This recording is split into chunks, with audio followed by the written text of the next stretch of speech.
கிறிஸ்துவுக்குள் அருமையானவர்கள் உங்கள் அனைவரும் ஆண்டவராக இயேசு கிறிஸ்துவின் நாமத்தினாலே வாழ்த்தி இந்த நாளின் பாடங்களுக்கு வரவேற்றுக் கொள்கிறேன்.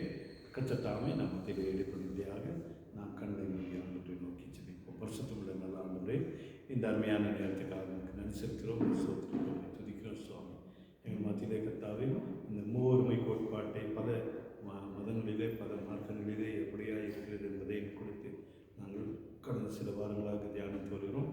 இன்றைக்குமாய் கூட சுவாமி சைவ மதத்திற்கும் கிறிஸ்தவ மதத்திற்கும் இருக்கிற ஒப்புமை இந்த மூவொருமை கோட்பாட்டின் அடிப்படையில் இருக்கிறதை நான் பார்க்க இருக்கிறேன். விஷயம் தொடர்ந்து பிரசனம் நீங்கள் போதுமானதாக இருக்கட்டும். காத்து வரப்படுத்த வழங்கும் இயேசு வேண்டுகிறோம். ஜீவனுள்ள நல்ல தாவனே, ஆமாம்.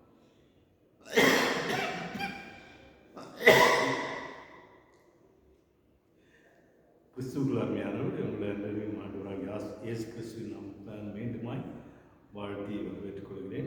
இந்த நாளிலுமாய்க்கு நாம் பார்க்க இருக்கிற தலைப்பு சைவ கிறிஸ்தவ இலக்கியங்கள் வெளிப்படுத்தும் மூவொருமை கோட்பாட்டில் ஒப்புமை கூறுகள். அதாவது இரண்டு இதுக்கும் இருக்கிற ஒப்புமை என்ன என்பதை நாம் பார்க்கலாம். எங்கும் நிறைந்துள்ள இறைவனை உணர்ந்து வழிபட மனிதன் பல்வேறு வழிமுறைகளை காண முயன்றுள்ளான். அவனவன் குழலுக்கும் மனநிலைக்கும் ஏற்ப உருவங்கள் வேறுபட்டாலும் எங்கும் நிறைந்துள்ள இறைவன் ஒருவனே என்பது தெளிவு. தான் சார்ந்துள்ள நாடு, பண்பாடு, மொழி இவற்றுக்கேற்ப அந்த ஓர் இறைக்கு பல்வேறு பெயர்களை சாத்தி மகிழ்கின்றான். உலகத்தின் பல நாடுகளிலும் உள்ள மக்கள் பலரும் ஒரே இறைவனாகவே வணங்குகின்றனர். ஆனால் அவருக்கு உள்ள திருநாமங்களோ பல. இதன் அடிப்படையில் கிறிஸ்தவம் கூறும் ஆதி முதல் அசைவாடி கொண்டிருக்கும் மூவொரு இறையே இன்று பல்வேறு மக்களால் பல்வேறு நிலையில் வணங்கப்பட்டு வருகின்றன என்றறியலாம். ஒற்றுமை கூறுகள். சைவத்தில் அப்பன், அம்மை, மகன் என்னும் சோமஸ்கந்தன் தத்துவம் மட்டுமே திருவிவிலியம் வெளிப்படுத்தும் தந்தை, மகன், தூய ஆவியோடு ஒற்றுமைப்படுத்தி பார்க்கப்படுகிறது. சிவன், விஷ்ணு, பிரம்மா என்னும் மும்மூர்த்தி தத்துவம் இங்கு ஆய்வுக்கு எடுக்கப்படவில்லை. இயற்கை இறைவன். தொடக்க காலத்தில் மனிதன் இயற்கையே இறையாக வணங்கினான். கிறிஸ்தவத்தின் திருமறையாக விளங்கும் திருவிவிலியத்தின் முதல் நூலான தொடக்க நூலில் முதல் இயலில் சொல்லப்படுகின்ற இறைவன் ஆதியிலே இயற்கையோடு இயற்கையாக உருவமற்ற நிலையில் நீர்த்திரளின் மேல் அசைவாடி கொண்டிருந்தார்.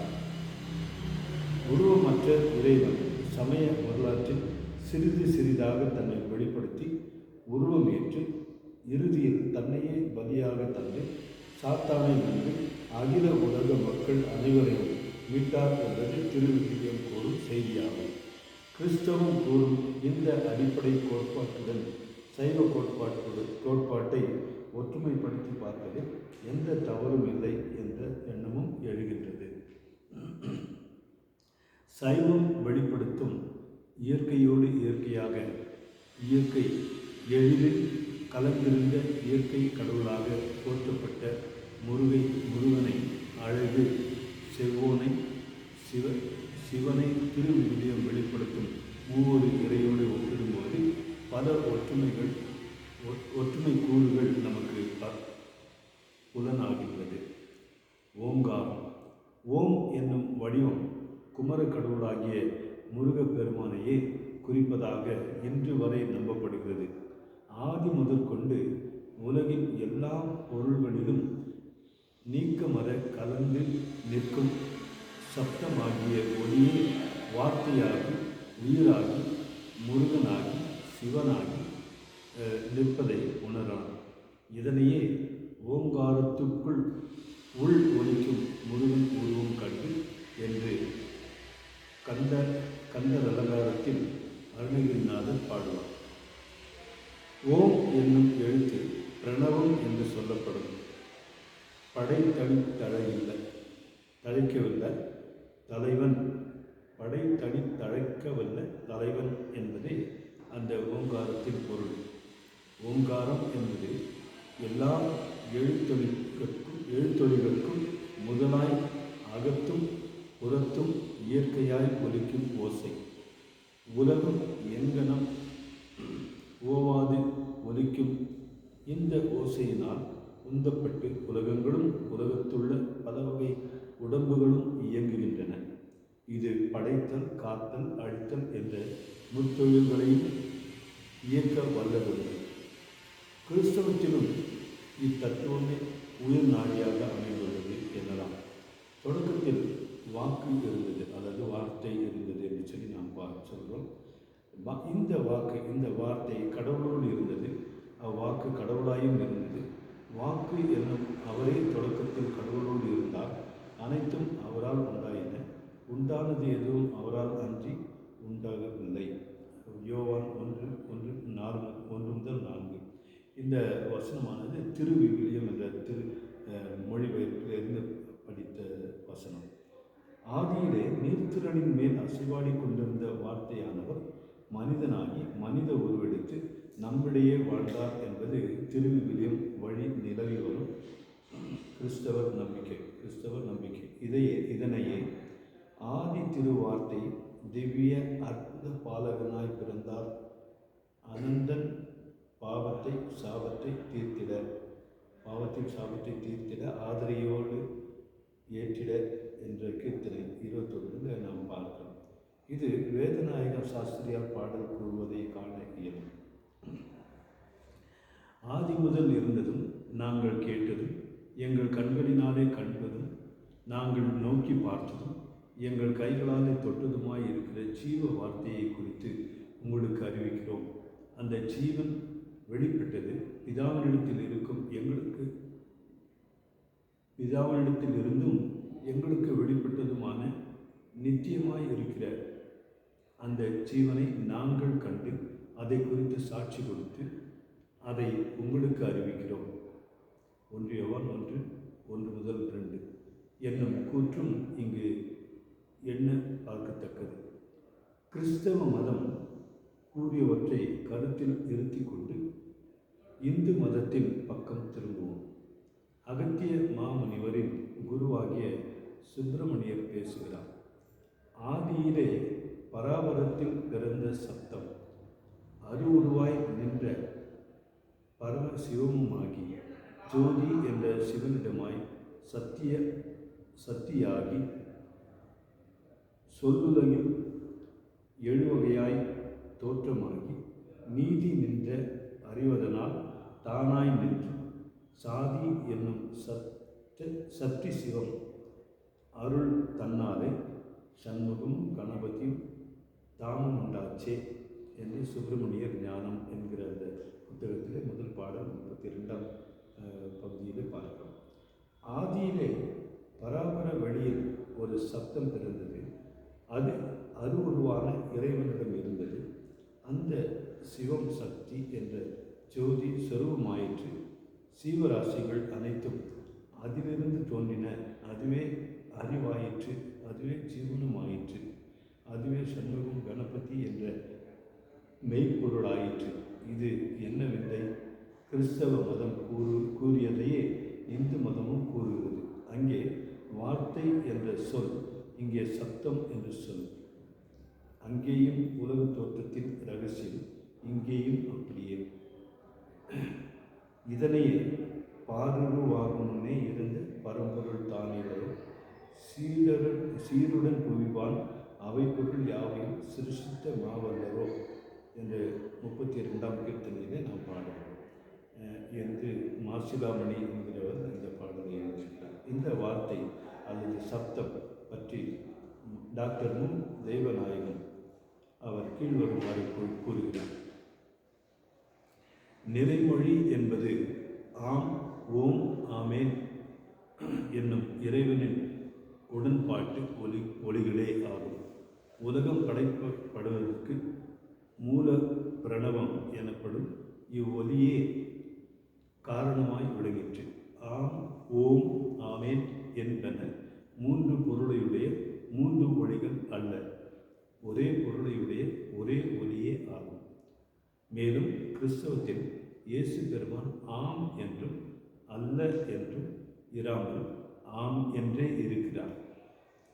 தேவனுடைய வாக்குறுதிகள் எல்லாம் இயேசு கிறிஸ்துவுக்குள் ஆம் என்றும் அவருக்குள் ஆமேன் என்றும் இருக்கின்றன.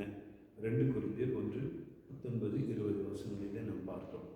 ஆமேன் எனப்படும் நம்பிக்கைக்குரிய உண்மையான சாட்சி கடவுளது படைப்பின் தொடக்கமும் ஆனவர். வெளிப்படுத்தல் 3:14 பார்க்கிறோம்.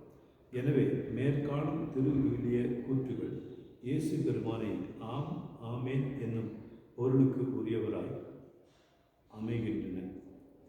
ஆமேன் என்பது ஆம் என்பதும் ஒரே பொருளை உடையன.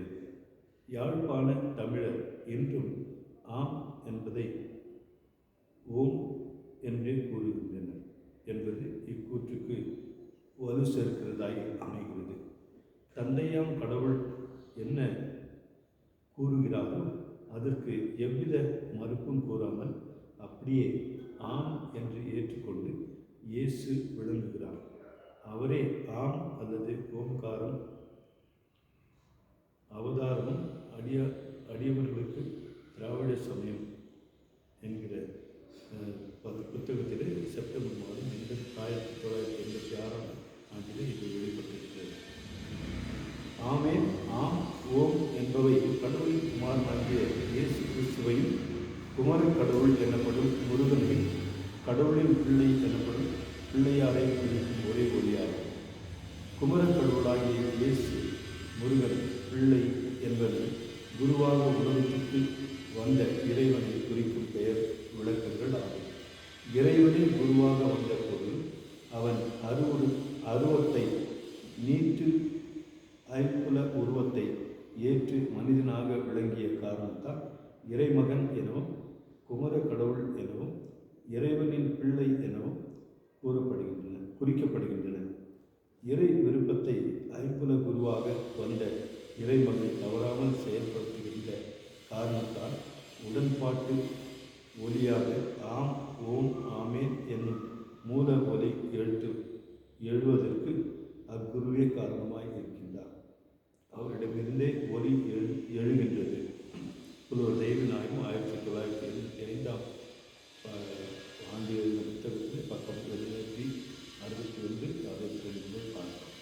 ஆம் என்றும் ஓம் என்றும் ஆமேன் என்றும் குறிக்கப்படுபவர் திருவிவிலியத்தின் அடிப்படையில் ஆதியில் நீர்த்திரளின் மேல் அசைவாடி பின்னர் வார்த்தையாகி மனித உருவெடுத்து குன்றேறி உயிர் நீத்து பின் உயிர் தெழுந்த மூவொருமை கடவுளாகிய இயேசு பிரானையே குறிக்கும் என்பது சிந்தனைக்குரியதொன்றாகும். இதனையே ஓம் அனாதி தந்தார் வந்தார் இருந்துயிர் தெழுந்தாரே உன்னதமே என்கிற கீர்த்தனையில் 59வது கீர்த்தனையில் வேதநாயகம் சாஸ்திரியார் என்பவர் தமது கீர்த்தனையின் வழியாக பாடியுள்ளார். அடுத்தபடியாக குமரனின் பிறப்பு என்ற அந்த காரியத்தை நாம் பார்ப்போம். கர்த்தருக்கு சித்தமானால் அடுத்த வாரத்தில் இதை நாம் விவரமாக பார்க்க தேவன் நமக்கு கிருபை செய்வதாக. கண்களை மூடி ஆண்டுகளை நோக்கி நாம் ஜெபிப்போம். எங்கள் நல்ல ஆண்டுகளை இந்த அருமையான நேரத்துக்காக உங்களுக்கு நன்றி செலுத்துகிறோம், ஸ்தோத்திரிக்கிறோம். அன்பு தாவனே இந்த வாரத்திலேயும் கூட சைவ கிறிஸ்தவ இலக்கியங்களில் வெளிப்படுத்தும் மூவொருமை கோட்பாட்டின் ஒப்புமையை நாம் சற்று பார்க்க உதவி செய்து இன்னும் ஆழமாக சிந்திக்க எங்களுக்கு உதவி செய்து வழிநடத்த முடியாது என்று நாம் ஜெபிக்கிறோம். தெய்வீக பிரசன்னத்தினாலே எங்களை மொழி மறைத்து காத்துக்கொள்ளும். கேட்ட சத்தியங்கள் எல்லாவற்றையும் கூட ஊழியத்தின் பாதையிலே நாங்கள் கர்த்தாவை பயன்படுத்தி அநேகரை உங்களுடைய அன்புக்குள்ளாக கொண்டு வர எங்களுக்கு நீங்கள் ஒத்தாசை புரிந்து ஆசீர்வதித்து வழிநடத்தும். இயேசு மூலம் வேண்டிக்கிறோம் ஜீவனுடன் தாமே. ஆமென். அருமையானவர்களே, மீண்டுமாய் கூட நான் உங்களுக்கு நன்றியை தெரிவித்துக் கொள்கிறேன். இந்த நாடுமாய் கூட நாம் கற்றுக்கொண்ட இந்த பாடங்களின் வழியாக சைவ கிறிஸ்தவ இலக்கியங்களிலே வெளிப்படுகிற இந்த மூவொருமை கோட்பாட்டை இன்னும் விவரமாக வருகிற நாட்களிலே நாம் அறிந்து கொள்ள கர்த்தர் நமக்கு செய்வார்கள். ஆமென். ஸ்தோத்திரம்.